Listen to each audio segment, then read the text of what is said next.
Good morning and welcome to My Catechism. I'm your talk show host, Father Lucas Inoc, and with me again is my co-host, Brad Adam Ampier, the President of the Catholic Faith Defenders of the Archdiocese of Cebu. We are now on the fifth Sunday of Lent. So we are now heading towards our celebration of the Paschal mysteries of our Lord, the mysteries of His Passion, Death, and Resurrection come next week. Because the following week, that would be March 24, would be the beginning of the Holy Week season of the Church. That would be Palm Sunday or Passion Sunday of our Lord. So, yan na ta, nining mga ulahing mga adlaw sa panahon sa Kwarisma. And again, we are inviting our people to make this opportunity ang mga adlaw to prepare ourselves for that celebration. Meaning to say that we have to renew our life, we have to be reconciled with the Lord and with one another. In other words, we have to cleanse our hearts and our minds as we approach this holy season, the season of Christ's passion and death, and eventually His resurrection. And ang atong gospel karong adlaw is taken from the Gospel of John, chapter 12, verses 20 to 33. And it's a very beautiful gospel reading because it speaks about Jesus making a discourse by way of a parable. And this is something that we have to discuss in this episode. Kay kini usa ka mahinungdanon kayo pagtulungan sa Ginoo, aron pagtabang nato to understand the meaning of the event that we are celebrating when He would suffer and die for our salvation. And this is something that Brad Adam Ampier and I will be discussing after this short break. Please stay with us.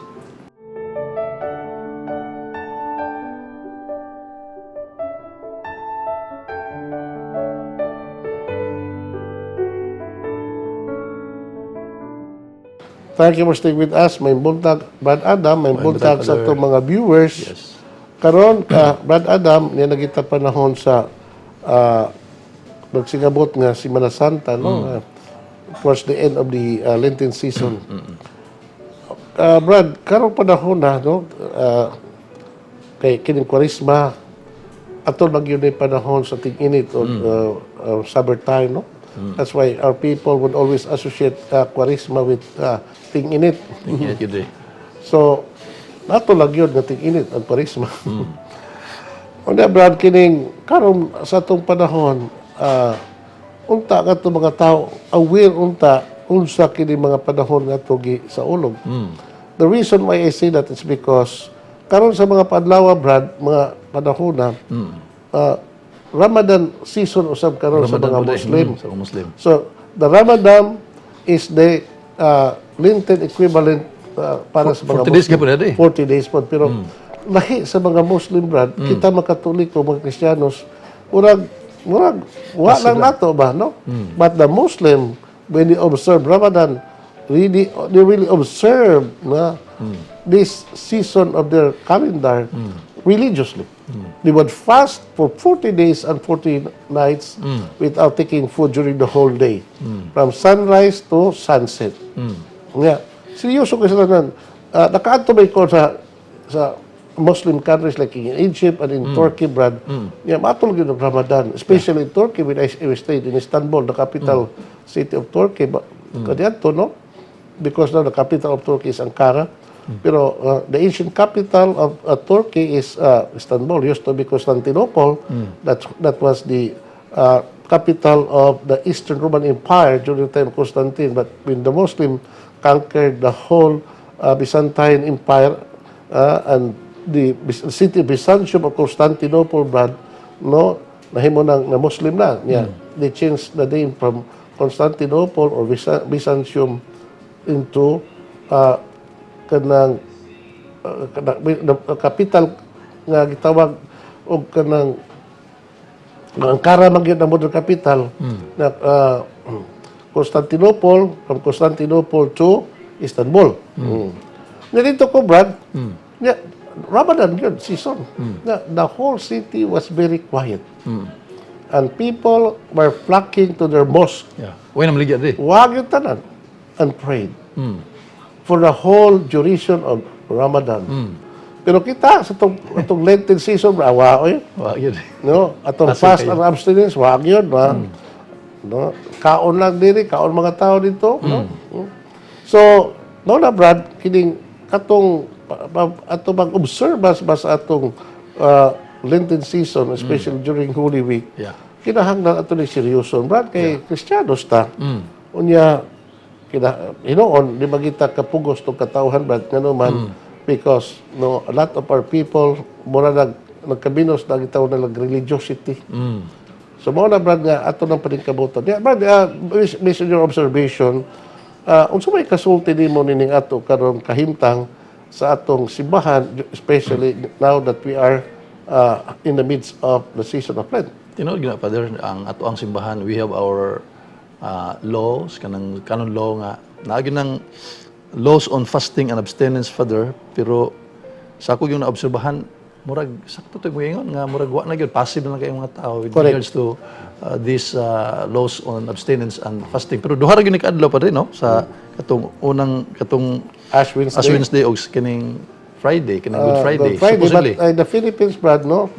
Ash Wednesday and Good Friday and all Fridays during the season of Lent are fast and abstinence. Supposedly pa rin, pero murag makita na to sa katilingban din, murag Mura ba? There's no difference between Lenten season or not Lenten season. kanang una pa din, kana atong naobserbahan nga kuan. Unsa may, like for example, sa mga tao gyud kahibaw ingon ana pero wala lang sila maka-observe. Unsa may I mean, Brad, no, ang rason yun na, ang inana ito mga tao, because ito katawhan, Brad, no, if we are not careful about this, no, kita na, kung ano na, tataktan ta ng too much secularism and materialism sa atong katawhan. So, ako, Brad, personally, makaingon ko nga, secularism or materialism is the greatest enemy of our faith. No? It's not a persecution that can destroy the faith of the people. No, secularism is very deadly on the life of the people. Ang ilang kinabuhi sa pagtuo, Brad. No, makontaminated ganito katao, especially our young people today, Brad. No, because in our society today, we are bombarded with so much influence, from social media, from anything, left and right. These things propose of mga secular ideas, secular values that are also contrary and opposed to the values of Christianity. So mga Brad, nga itong mga tauhan, di lang passive. Many of our people not just passive but also very indifferent. Indifferent towards religion. So we'll be discuss that more, but first we have to read our gospel. sige ba day. The Lord be with you. And with your spirit. A reading from the Holy Gospel according to John. Glory to you, O Lord. There were some Greeks who had come up to Jerusalem to worship during the feasts. They approached Philip, who was from Bethsaida in Galilee, and asked him, "Sir, we wish to see Jesus." Philip went to Andrew, and the two of them told Jesus. Then Jesus said, "The hour has come for the Son of Man to be glorified. Truly I say to you, unless the grain of wheat falls to the earth and dies, it remains alone. But if it dies, it produces much fruit. Those who love their life destroy it, and those who despise their life in this world save it even to everlasting life. Whoever wants to serve me, let him follow me, and wherever I am, there shall my servant be. If anyone serves me, the Father will honor him. My soul is in distress. Shall I say, Father, save me from this hour? But to face all this, I have come to this hour. Father, glorify your name. Then a voice came from heaven. I have glorified it, and I will glorify it again. People standing there heard something and said, "It was thunder." But others said, "An angel was speaking to him." Then Jesus declared, "This voice did not come from my sake, but for you. Now sentence is being passed on this world. Now the prince of this world is to be cast down. And when I am lifted up from the earth, I shall draw all people to myself. With these words, Jesus referred to the kind of death he was to die. The gospel of the Lord. Praise to you, Lord Jesus Christ. So matong Ebanghelyo, Brad, no, kining usa ka incidents that happened in the city of Jerusalem. There were some people, Greeks. Sa to pa, they were not Jewish, they were Gentiles, or pagans. No? Correct. And they came to Jerusalem on the occasion of the feast of the Passover, Brad. And they wanted to see Jesus. Yeah. I mean, you Brad, you know, the temple of Jerusalem is the center of the religious life of the people of Israel. So, for as long as the temple is still there, so it's always an indicative that the people, the nation of Israel is still alive. Yeah. Once the temple was destroyed, but the nation also was destroyed. Yeah. And true enough, when it was destroyed in the year 70, Yeah. so the nation of Israel ceases to exist. Yeah. No, and the people of Israel, the Jews, no, scattered all over the world. Yeah. They lost their temple, they lost their nation, but they never lost their faith. Yeah. No na, Brad. Nakaroon, kay, ang naitabo, Brad, no, these people, Greeks, yato sa Jerusalem. Di naman kay mga Hudiyo na yun ang musimbas Ginoo, Brad. There were people, Mga ang Gentiles. tawag ng mga non-Jews, no, nga doon ay pagtuos Ginoo. Yeah. Pero wala sila, they were not officially Yeah. members of the Jewish people. Yeah. So, they are always welcome, Brad, to worship God, only up to the court of the Gentiles. No? O na nga, in Jerusalem's temple, doon ay mga section dito nga para lain klases mga tao in order to worship God. Yeah. So the court of the Gentiles where non-Jews can come and also worship God. Yeah. Then afterwards, the court of women, where Jewish women could go in order to worship God and pray. So there, after the court of the women is the court of men or the court of Israel. Then ang mga katawhan sa Israel ng mga lalaki, they had to go in order to worship God. Yan ang mga dapit. After the court of men or the court of Israel is the sanctuary or the court of the priests, the most holy place in the whole temple, no, where the altar of sacrifice is there, and then the holy of holies to asab dito. Okay, Brad. So mo ang nahitabo, Brad, no? It was a great celebration of the nation of Israel, the feast of the Passover, the highest feast nga ilang mga sa ulugon, and not only Jewish people, but the people from other countries would come in order to worship God. And one of these are these people mentioned in the Gospel, the Greeks. Yeah. And we'll be discussing this after this short break. Please stay with us.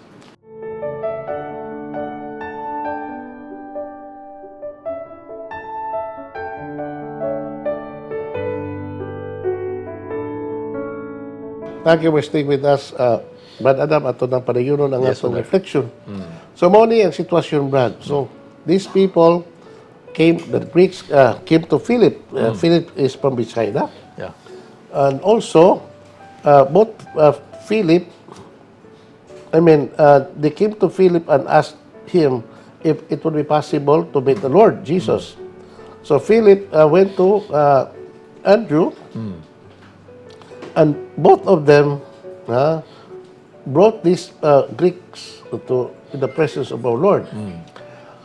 Now, Brad, sa atong ang tanaw karon sa Ebanghelyo ba? These people were non-Jewish, and yet, moved by the grace of God, they came to worship God. Yeah. Now, kini na pasabot lamang, Brad, nga ang pagtuo sa batuon nga Diyos is not limited diha sa katawhan sa Israel. Even people outside of the Jewish nation, they are also being moved by the Spirit of God. Yeah. Only nga, wala lang sila officially Recognized as members of the Jewish people because racially speaking, they could not be. Ano man, in order to be a member of the Jewish religion, you need to be a pure-blooded Jew, okay, etc. Yeah. So, mao na brad ang hitabo. Nya gidala ni Philip o ni Andrew kini matawhana before the presence of the Lord.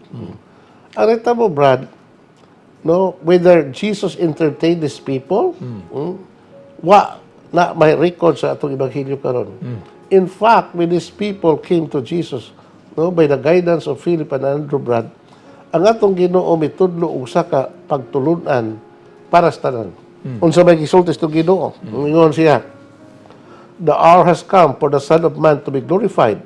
Truly I say to you, unless the grain of wheat falls to the earth and dies, it remains alone. But if it dies, it produces much fruit. Now, Brad, kanungong taning maong passage sa Ebanghelyo, Brad.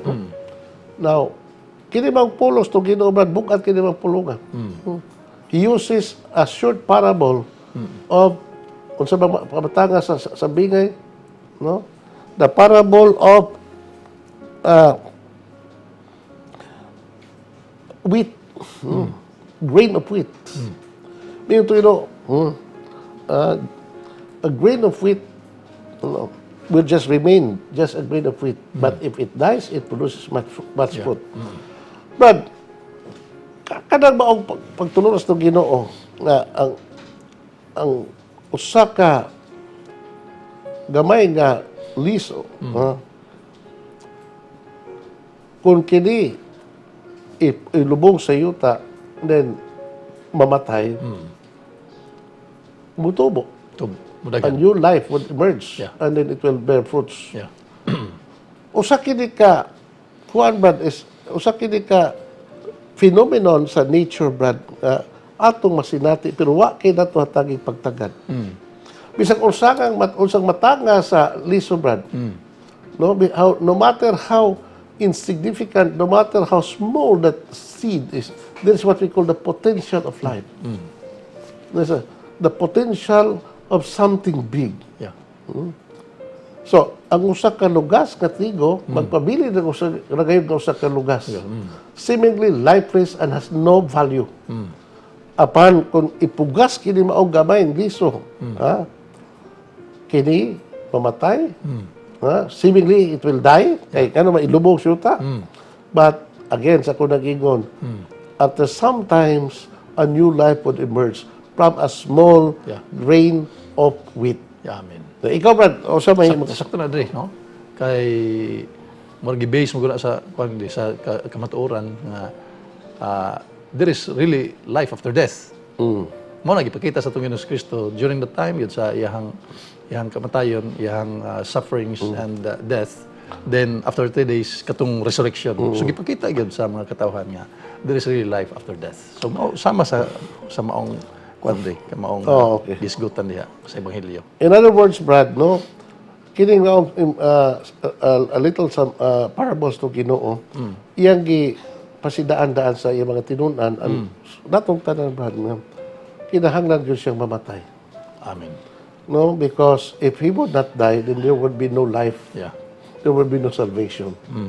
So, just as the grain of wheat falls to the earth and dies, it just remain a grain of wheat. But if it dies, another life will emerge. Amen. So, ipasidaan sa Ginoo nga ang iyang kamatayon. The necessity of Jesus to die. Because without dying on the cross, there could be no salvation. Amen. Unya, ipadayon lang itong Ginoo ni Brad. Ingon siya, the hour has come for the Son of Man to be glorified. Karon ang panahon, sa ito pa ang kamatayon sa itong Ginoo sa cross is not to be understood as usa ka disgrace, Brad, usa ka disgrasya, but a blessing. Blessing. No? It is a form of glorification. Amen. Sa itong Ginoo. Unya, aron gyud masabtas Ginoo nga we also have to die for ourselves. Not just Jesus have to die so that there would be life of the world. Kita sab. Matausa ka na to. Mao na mingon siya, those who love their life destroy it, and those who despise their life in this world save it even to everlasting life. Kini ba kinahanglan ito kion nato because there's an interplay of word. Yeah. No? Ano man, Jesus is thinking about life. Yeah. What kind of life na iyang ipasabot? First, there is what we call the physical human life. Yeah. The second is, natawag nato, the life of the spirit, no? Yeah. The spiritual life. Yeah. So, mingon to Ginoo, those who love their life, meaning, he was referring to their own physical life. Yeah. Katong nagmahal silang kinabuhi, physically. Physically. On the process, too much love of self, Brad, no? On the process, it will destroy you. Yeah. And those who despise their life in this world, meaning to say, katong dili man mahinugon siya kinabuhi, preparing to the personal physical life. Yeah. No, kan dili mahinugon and ug iya kining gi-spend for others, no. Yung pa will save it. Yeah. Ultimately, it will save it. What kind of life nga ma-save niya? No. Perhaps your physical life will be destroyed. But ultimately, what is being preserved is your spiritual life, eternal life, Yeah. which is more superior than the physical life. Amen. Kadang tato, Brad mo, ang atong atang pagtagad is the physical life. Physical good eh. No? Pero there is something in us more than physical, and that is our spirituality, our spiritual soul. Muna nga, we are so focused on the preservation of our physical, material body. Pero wag tay pag-atiman sa atong spiritual life. Muna nga, bingtong Ginoo, no? Ang magmahal siyang kinabuhi, preparing to his physical life, mawad-an ini. Because too much preservation of our material life, too much love of our physical life, Brad, no? Dili po na maayo. Nga naman, at the expense of your spiritual life, kinahanglan atong ginawagtangon, Brad. Mga tao na karon kita, Brad, no, we become men of the world. So mga tao tas kalibutan nga focus nato is the preservation of our physical life. Pero why pagtagad sa ilang spiritual ng kinabuhi? Now, whoever wants to serve me, let him follow me. And wherever I am, there shall my servant be. If anyone serves me, the Father will honor him. Meaning to say, that this life of ours, kanina to, Brad, kinahang nato nag-expand. No? No, dili atong i-preserve. No? Gamiton nato tong gasas kinabuhi, our physical life, atong gamiton for the service of God's people. Amen. No, and for the service of the world. No? Muna, Brad, nga, sa itong ingon ba nga, dili lamang nga atong tan-awon ang atong physical well-being, ato sa atong atibanon ang atong spiritual well-being sa paagi nga dili ta too much indulge sa atong kaugalingong lawas ng kinabuhi. We have to look beyond no na what is physical, no, and that is the life of the spirit, man. Now, sa unsang paagi kinahanglan mosunod ta sa Ginoo, motuman ta sa iyang pagtulunan, that we have to deny ourselves. That means we have to discipline ourselves so that we can say no to the enticement of the world and to the devil, so that we can always say yes to Jesus and His teaching. Amen. And we'll be back after this short break. Please stay with us.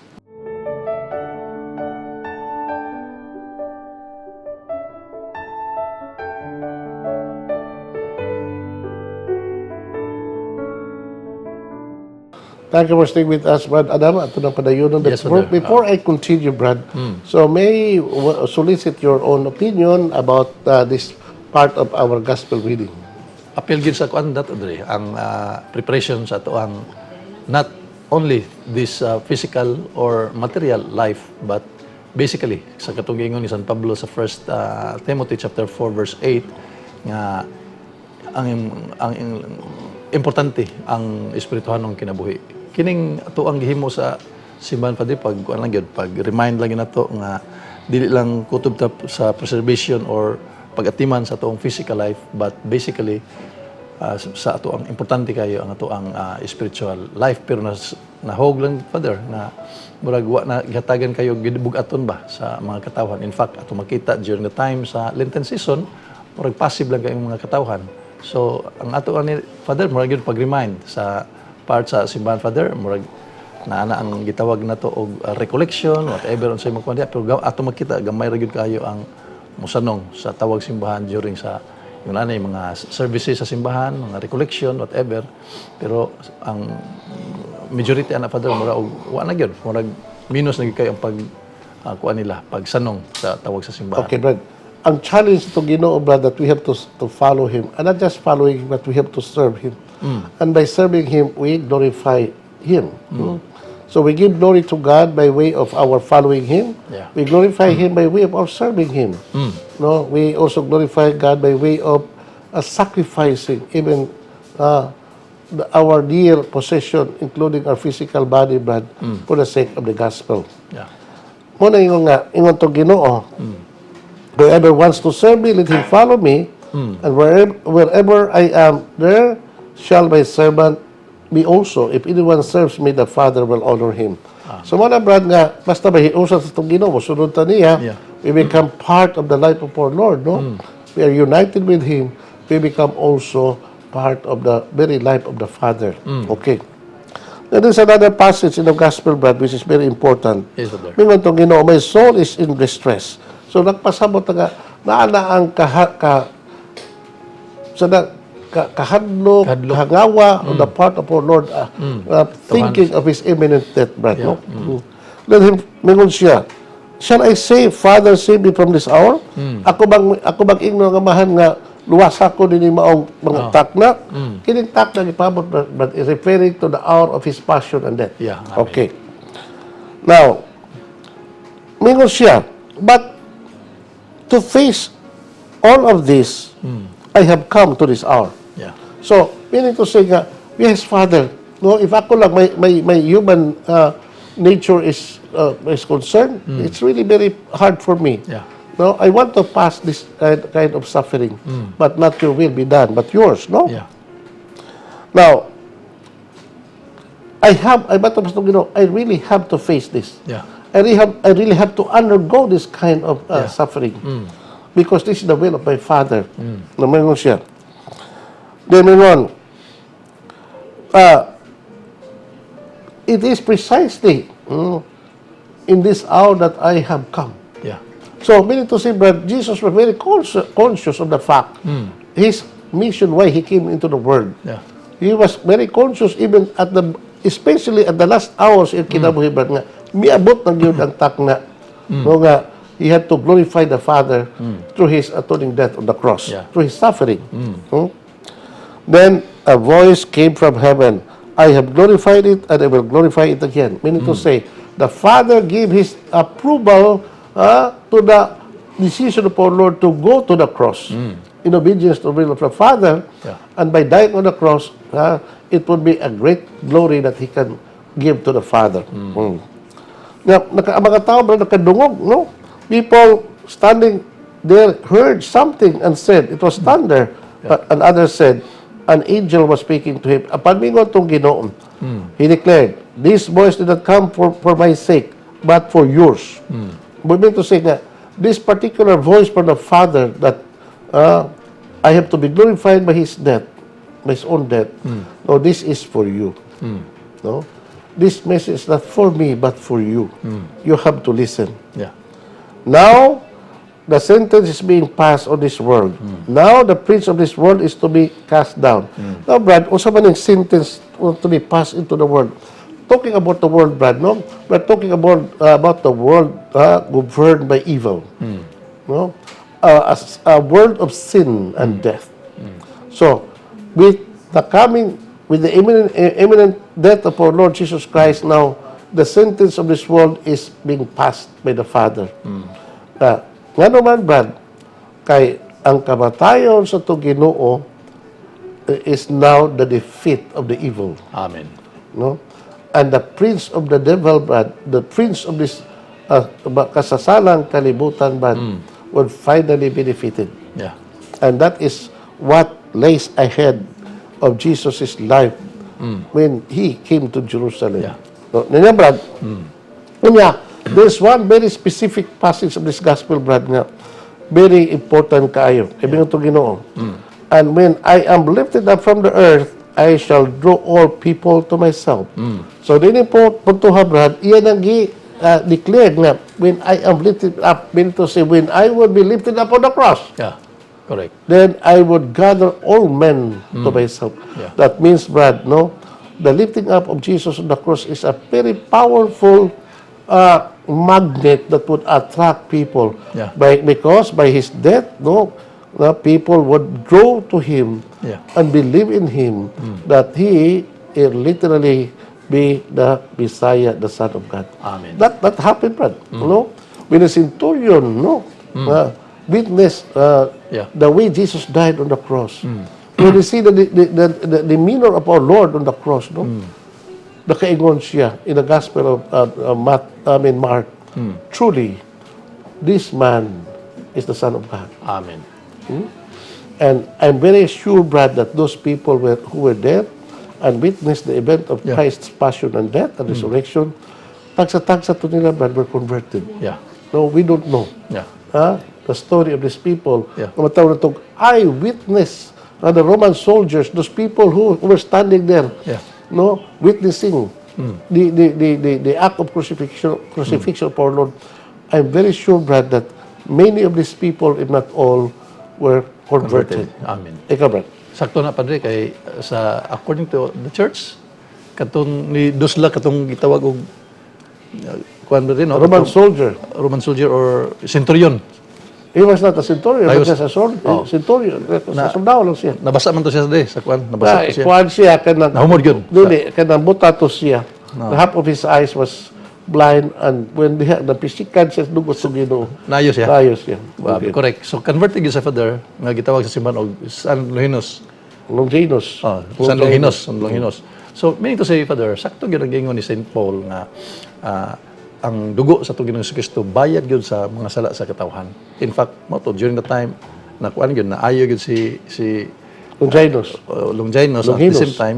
same time ang mga katawhan Father sa simbahan diha sa pagdawat sa Ginoo pinagi sa santos nga Eucharistia siya gyud atong gidawat nga ang atong kalapasan kasalanan to naayo gyud gumikan niya nang mga You know ba naman, in the book of Prophet Isaiah, na yung sa kapas nag-ingon, by his wounds you are being healed. Amen. By his own blood you are being saved. Yeah. Mao na, Brad, kinahanglan nga si Kristo mamatay aron nga kitang tanan mamaayo. Yeah. Kinahanglan siya mag-antos aron kita mamaayo sa atong balatian sa kalag. Amen. No mo na, Brad, nga the death upon on the cross, his lifting up on the cross is a very powerful what you call act upon Lord, Brad, that would draw men to himself. Yeah. Sabi mo, Brad, no? Nganong unsa ka powerful ginang cross, Brad? Unsa powerful ang iyang pagbayaw sa cross. In the Gospel of John chapter 3 verse 14, mingon siya kadto kay Nicodemus, just as Moses lifted up the serpent in the desert, so must the Son be lifted up. Yeah. So that those who believe in him may not die but we have eternal life. No? So ang iyang kamatayon sa cross, Brad, mao to the final and the definitive act sa itong Ginoo, no? To effect salvation sa kalibutan, to effect renewal sa kalibutan, to effect, no? Yeah. Sa kanang kapasayloan sa mga salas katawhan, Brad. Amen. Una nga, it was a very powerful act of our Lord, Brad, no? You know, but there are only two kinds of lifting up of Jesus, no? That signifies his glorification. He's lifting up on the cross and he's lifting up in glory in his ascension. Yeah. So these are two lifting up of Jesus. Yeah. One cannot stand without the other. Yeah. Meaning to say, Jesus to be lifted up, has to be lifted up on the cross so that after that, he would be lifted up into heaven. Correct. So, mao na po ba nga, ang message ani mao ni, there is no glory without the cross.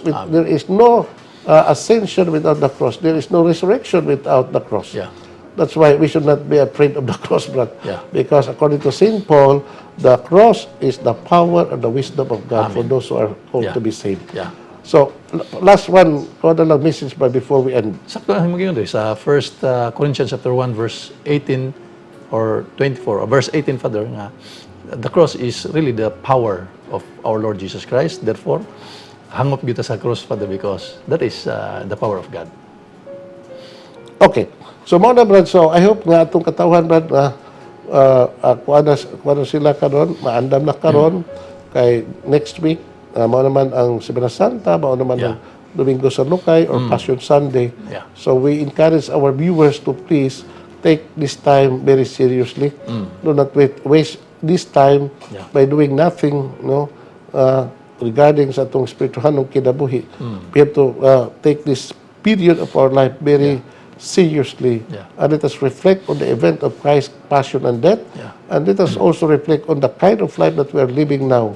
No, do we respond to the did we really respond Yeah. to the challenge of our Lord to follow Him, to deny ourselves, to deny into sin, no? Yeah. So that we will rise again to a new life, no? To become a better person. Yeah. The Lord be with you. And with your spirit. The Almighty God bless you, the Father, Father. the Son, and the Holy Spirit. Amen. Amen. Thank you and good day. Praise the Lord.